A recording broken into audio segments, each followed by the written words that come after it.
नमस्ते दोस्तों, स्वागत है आपका पिक्चर एक्सप्लेन चैनल पर। पिछले एपिसोड में हमने देखा था जब HMS इरेबस और टेरर बर्फ में फंस गए थे और एक इनुइट बूढ़े आदमी को गलती से गोली लग गई थी। उसकी मौत के साथ उस रहस्यमयी शब्द का जिक्र हुआ था, तुनबाक, एक ऐसा नाम जो अब तक रहस्य है। क्रोजियर ने उसकी बेटी को टेरर पर लाकर शरण दी थी, लेकिन वो सिर्फ इतना कह पाई थी कि अगर मदद करना चाहते हो तो यहां से चले जाओ। अब कहानी यहीं से आगे बढ़ती है।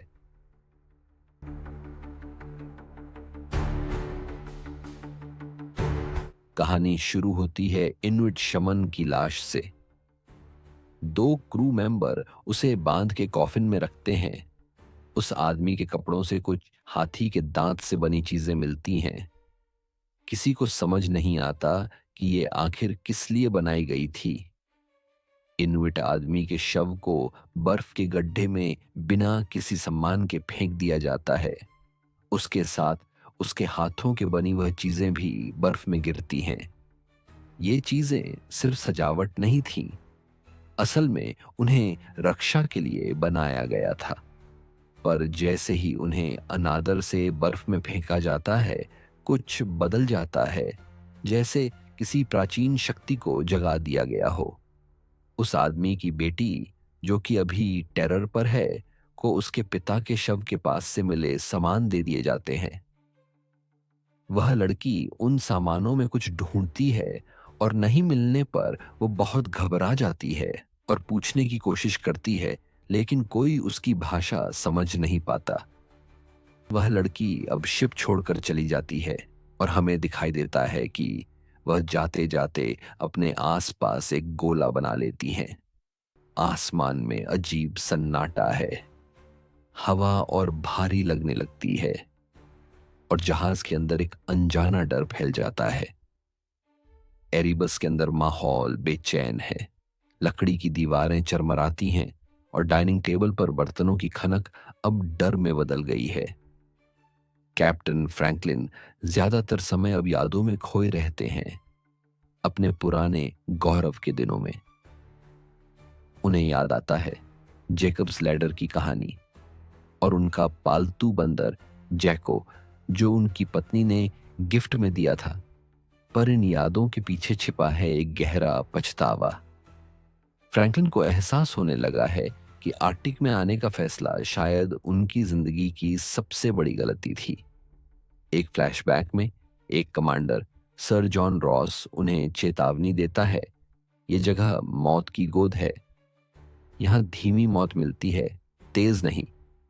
पर फ्रैंकलिन वो चेतावनी अनसुनी कर देते हैं। अब वही अहंकार धीरे धीरे सबको निगल रहा है। फ्रैंकलिन और क्रोजियर के बीच की दरार अब साफ नजर आती है। फ्रैंकलिन अपने साथी कैप्टन गौर, जिन्हें एक भालू जैसा जानवर ने मार दिया है, उनके लिए एक फ्यूनरल रखने का ऑर्डर देता है।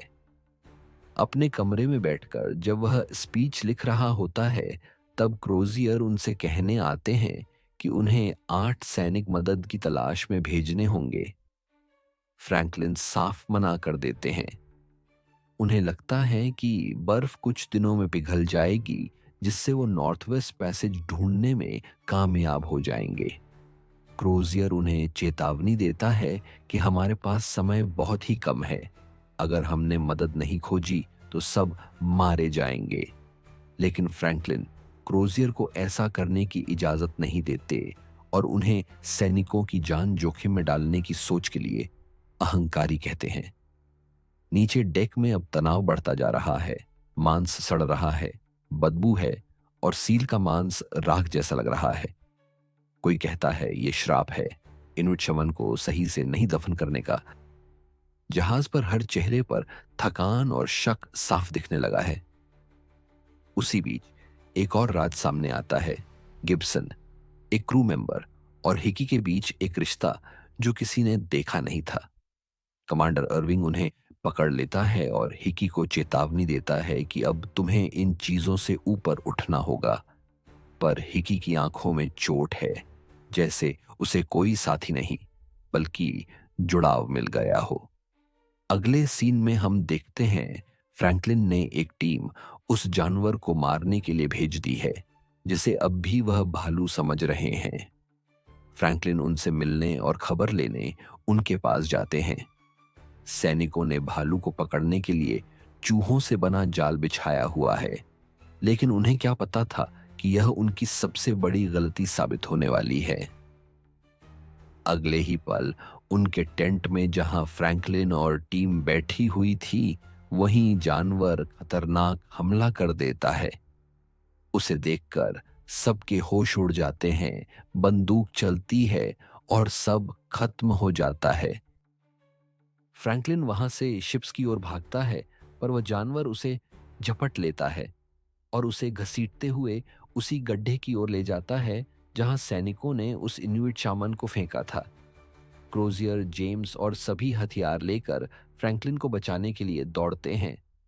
उन्हें रास्ते में फ्रैंकलिन का पैर कटा हुआ मिलता है।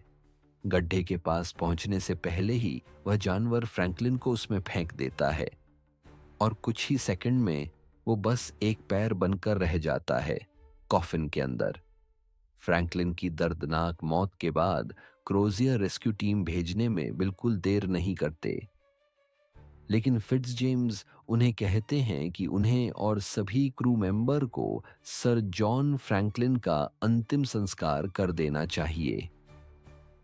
क्रोजियर वही स्पीच पढ़ते हैं जो फ्रैंकलिन ने अपने साथी कैप्टन गोर के लिए लिखी थी। फ्रैंकलिन की मौत के साथ जहाज पर सब कुछ टूटने लगता है, हिम्मत, भरोसा और उम्मीद। क्रोजियर मदद भेजने की तैयारी करता है, लेकिन उसी वक्त एक डरावनी हलचल होती है। वो रहस्यमयी तुनबाक किसी के पास जाता है। आखिरी सीन में हम देखते हैं वो इनुइट लड़की जो अब लकड़ी के छोटे छोटे चार्म्स बना रही है, जैसे उसके पिता के पास थे।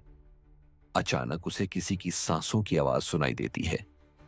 वो रुकती है और बाहर जाकर देखती है, उसके सामने बर्फ पर एक सील रखी होती है। क्या ये भेंट है या चेतावनी? अब जहाज पर हर इंसान के दिल में एक ही सवाल है, क्या वो चीज अब हमारे पीछे है या हम ही उसके इलाके में घुस आए हैं? क्रोजियर अपनी डायरी में लिखता है, अब समझदारों से ज्यादा मूर्खों का राज है और शायद यही मूर्खता अब सबकी मौत की वजह बनेगी। दोस्तों, यहीं पर खत्म होता है द टेरर का एपिसोड 3। लेकिन कहानी अभी बाकी है, क्योंकि अगले एपिसोड में बर्फ के नीचे से उठेगा गुस्से का तूफान। भूख, ठंड और डर इंसानों को एक दूसरे के खिलाफ कर देंगे, जहां हर इंसान को तय करना होगा, क्या डर के आगे भी इंसान बचा रह सकता है? जानिए अगले एपिसोड में।